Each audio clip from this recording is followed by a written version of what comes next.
many of us in the marketing and media field are kind of in a war for attention, right? Like attention has become the scarcest commodity. How do you get it?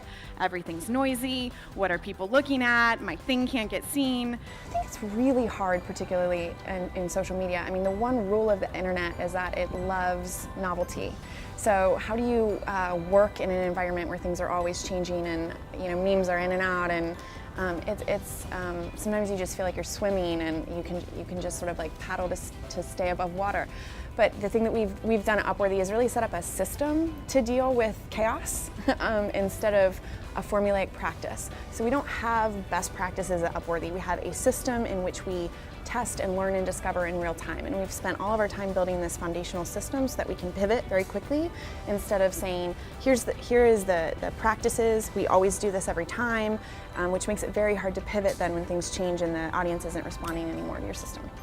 So I would love for the audience to start thinking about content in the whole cycle. So people think about content in a very literal way, which is just if it's good content, it gets seen by a lot of people, and if it's bad content, it doesn't get seen by a lot of people. But that's not actually true in digital space. You have to think about the way the content is packaged and the way the content is distributed. So in my talk, I'm going to break down those three pieces, which is packaging, and then engagement with the content, and then the distribution. And if I could get people to look at that virality equation in thirds, that would be great. Well, I've only been here for a few days, so I don't want to make too many assumptions, but I feel like I live in LA, and I feel like it's very similar to LA in that it's a city by the water. It's a city where there's a lot of creativity and there's a lot of people doing a lot of different things. That's kind of what I felt, and there's a lot of geographical diversity here, and so you can all find your niche.